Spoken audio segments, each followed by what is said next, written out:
Hello, I'm Matthew Herrell and this is SEC Rewind, a month in retrospect.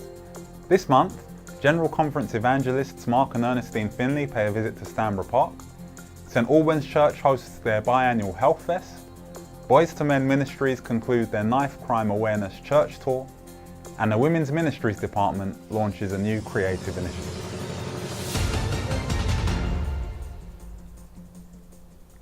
In 2018, the church will be holding conference-wide evangelistic campaigns which will build upon the connections and relationships that churches have created this year.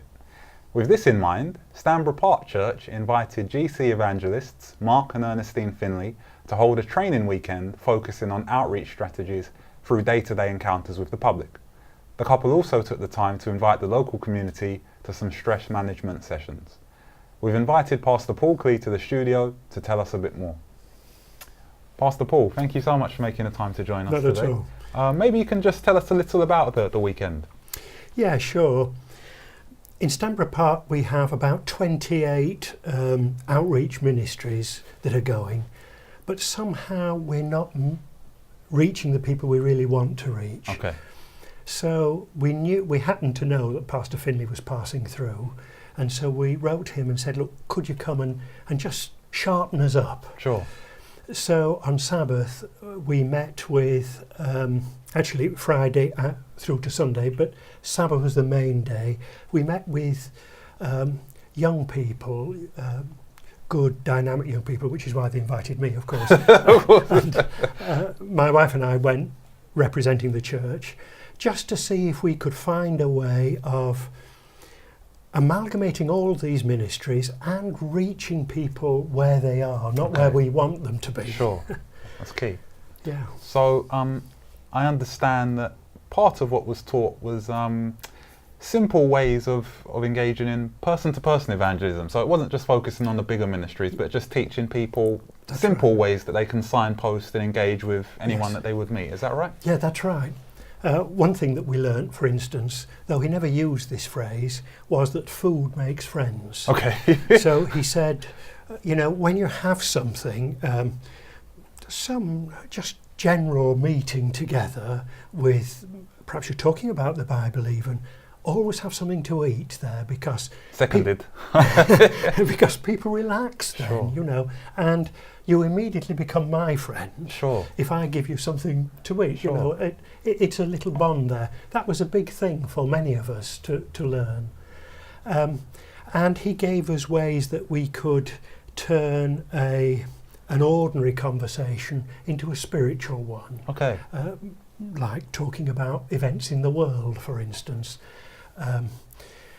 Just a little while ago, Manchester, the horror of Manchester happened. Of course. And, you know, something like that. And this often begs the question, when they know that I'm a Christian, well, why does your God allow this? Sure. And you know, so we can turn things like that.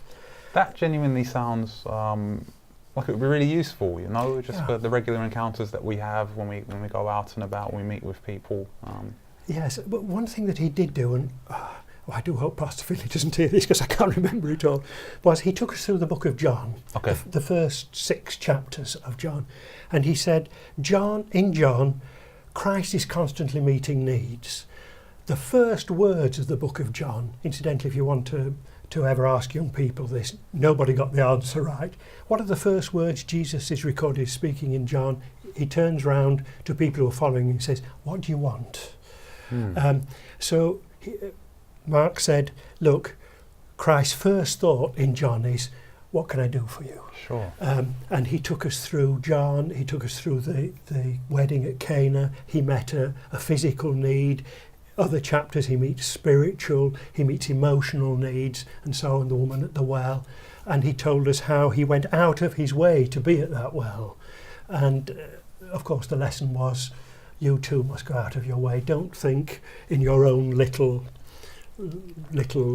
bubble. Yes, burst it and get outside. Sure, that's really powerful, and thank you for not putting me on the spot and asking me the answer to that question. I'd have failed miserably.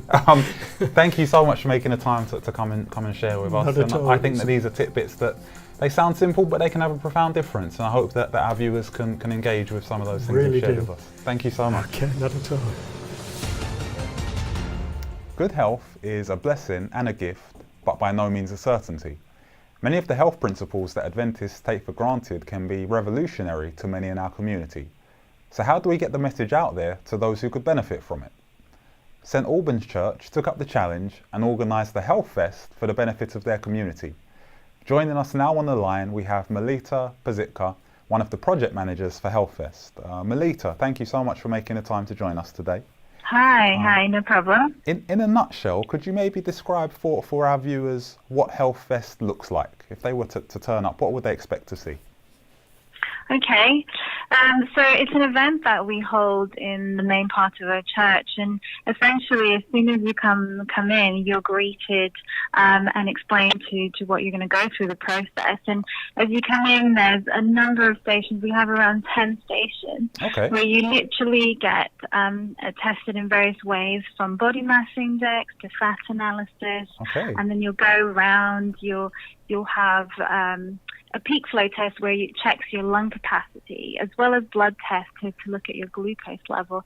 And at the end of it, we have a medical professional, a GP, that actually looks at all your results and does a summary for you and can give you some tips and advice on whether they need to refer you to go to an actual clinic, a GP, to get further kind of reports on your health. And then we ended off with a nice nutrition table where you can get a bite or a sip of some different juicing recipes.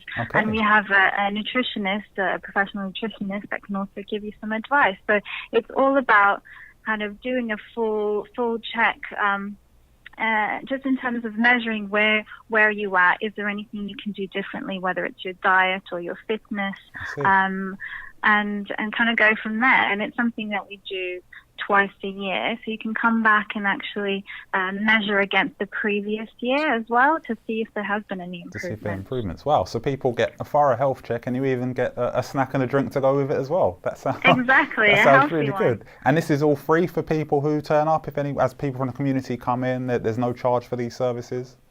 Yeah, this is completely free. It's just something, because we have a lot of medical professionals in our church, we thought, why not actually use those skills and have an open free event for the community to just come by on a Saturday when they have a free moment. That sounds really amazing. I bet there are loads of people in most churches' communities that would love to come and get such a thorough check. So if I wanted to maybe do something like this in my own church, or if one of our viewers is listening, what kind of things would they need to do? Any tips or advice you can give people on how to roll this out in their own communities? Yeah, definitely. I guess the first tip is really about talking to your church and conveying the message that this is the church's action as a team, as a full team. It's not just a few individuals. You need the whole team, the whole church involved to really give the best service that you can. So lay the groundwork in the church. Exactly. So you need that commitment. And if you have medical professionals in your church, that's the best way to get started. Get them on board, because they are experienced, they know what they're talking about, and they can help you get things set up. And maybe start with a few stations at first, and then you can build on it as everyone gets a bit more comfortable and experienced with the process. So utilise the people you have in your church, rally them up and get them enthusiastic, as it's a whole church ministry, and maybe start small and build to something bigger as you become more accomplished. Yeah, definitely. And there's lots of resources from the South England Conference as well, that you can grab some tools from them as well. So there's a lot of support around. And maybe even talk to other churches that have done before, like our church, and get some support there as well. Oh, that's really encouraging to hear. Well, thank you so much for making the time to join us on the line. We wish you the very best with your next expo, and I might swing by next time for a bit of nutrition advice myself. Yeah, thank you. And everyone's welcome. You're very welcome to come. Thank you very much. Thanks for joining us. All the best. Okay, no problem. Bye-bye. Many of our churches are based in inner city communities where, unfortunately, crime is an unavoidable reality. National statistics show that violent crime is on the increase, particularly knife crime. A group of people saw the need to inform and educate young people within the church about the risks they might face. and Boys to Men Ministries was formed. They have just concluded a tour of churches in the South England Conference where they met with young adults and parents to highlight the dangers of knife crime. Naomi Asay was the main speaker on the final stop of the tour and joins us in the studio today. Naomi, thank you so much for joining us, for being here today. What made you want to get involved in this very necessary ministry? I guess the reason I primarily wanted to be involved with this is because I've got young children. Sure. I've got a 3-year-old son and a 4-year-old daughter, and they're growing up in a crazy world. Sure. Over the past couple of weeks, we've seen the death toll continue to rise as a result of these violent crimes. And as a parent, as a mother, especially having a boy child, I wanted to be able to do my part in helping be a voice, I guess, to maybe try and save one of our young people who Sure. within our churches may be going through these type of things or facing these type of pressures right now. Okay, this is obviously a powerful ministry. What can somebody watching at home or anybody who's interested in trying to do something to prevent anybody that they know, anybody in their church from being a part of this kind of situation, what can they do? Have you got any tips or things that people can put into practice? I think that it's important for us to be able to engage with the young people and not assume that we understand the reasons why some of them may result to carrying weapons. Sure. I think it's important to build those relationships and have a genuine interest. I think also that the church can do more in this area as well. Oftentimes we typically will open our doors on a Wednesday evening for prayer meeting and then a Sabbath all day. But I believe that our churches can really become like hubs in our communities. We don't see youth clubs anymore. And so one of the things that maybe our churches could look at doing is opening their doors throughout the week so that maybe there's an out of school provision. Okay. So that outside of school hours, not every parent has the freedom or the luxury of being able to be present at home once their children finish school. Sure. So maybe the church could step in and be that parent, so to say, to open their doors and allow whether it be young people from the community or from the churches to be able to come and to enjoy some fellowship, to enjoy activities that will engage the young people, as well as mentoring. Especially, we've seen a lot in the news about our young boys really being affected by this. It's happening with girls as well, but I think especially for our boys, I believe that boys truly do need men to mentor, Sure. to guide and to give wise counsel. And I think that the men in our church could do a lot by stepping up and kind of stepping into that role as the father figure for some of these young boys who may be lost and are looking for a sense of belonging, looking to have that true identity. And I believe that's where we as the church could step in and do a lot more.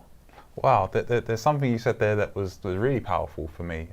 You said the church can be a parent. If a parent can't be present sometimes because they're working long hours, then the church can potentially step in and during those windows can play that role. That's really powerful. And so that's a call to arms, is it, to men within the church for men to step up and be available to younger men coming through? Is that something that you really think that we can embrace as men in the church? Absolutely, with one provision though, and I believe it's that men have to be real. It's about being authentic and being honest. If we're going to come from a standpoint where we're high, mighty and holy and have never ever gone down a negative path, then it's not going to work. We have to be able to relate to these young people. And I think if we can just take off our masks for a moment and to be real with some of these young people, I believe that we'll be able to make such a powerful impact within the communities.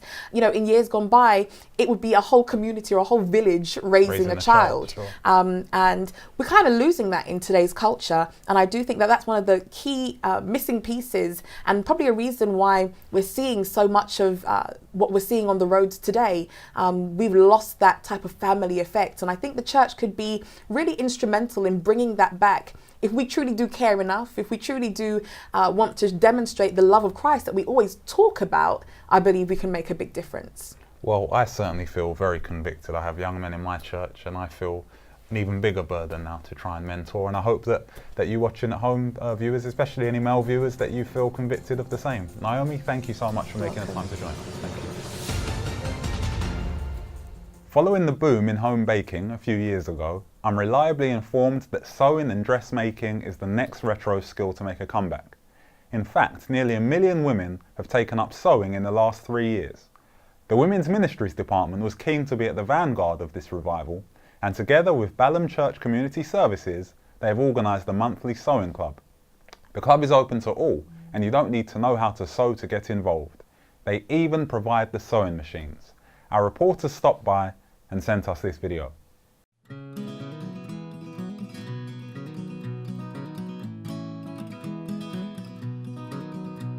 This is an easy sewing school, and the plan is to have satellite schools all around the SEC. It's a different way of ministering in the community, and it's also enabling our members to have skills that they use and gifts that they use and share it with others. Well, we're here to empower the ladies to take up sewing and to help themselves in learning a skill that can help them futurize. It can be a skill for just doing basically little things around the home, or it can become a professional thing later on.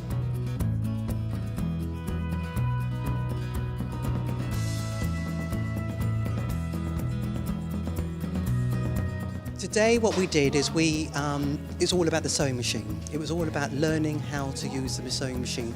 So we went through kind of health and safety about the sewing machine. We also taught them how to thread up the sewing machine, all the different functions on the machine, and basically how they can take it further. They can either take it further in terms of maybe upskilling, maybe even a business. Some people showed some interest in terms of starting a business.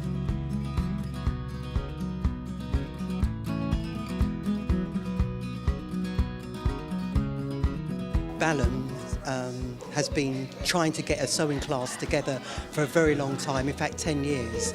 And then what happened is Pastor Holness, she approached me and said that the SEC Women's Ministry would like to do a sewing group. So we said, well, let's join together, you know, in terms of the vision for the church. So that's how it all came together. Sister Pastor Holness had a vision, we had a vision, and we put it together.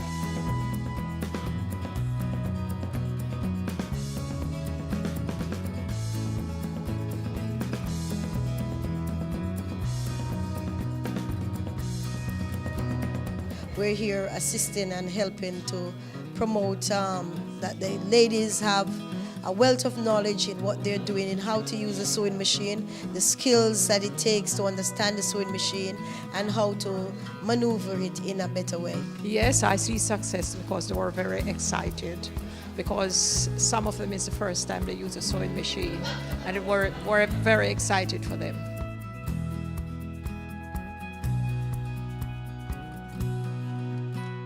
I think they've done very, very well. I think that they've I mean, just look at them. They're all engaged. They've learnt a lot with supported handouts as well. So yeah, I mean, you know, you can just look at the people and just see that they've actually learned how to use the machine, and because they're sewing there now.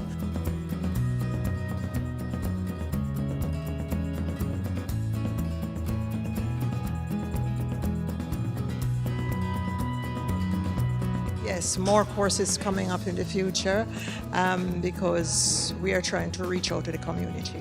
Well, we would like to see the ladies here sharing their skills and maybe opening their own school in their church or in their community, making friends with the community and using it as a launch pad to befriend other people.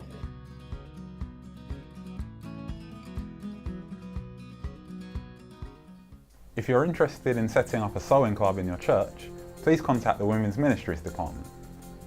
This has been SEC Rewind, and if you have something planned that you think we should know about, then get in touch with us at the address on the screen and we would love to talk to you about it. Thanks for watching, take care and God bless.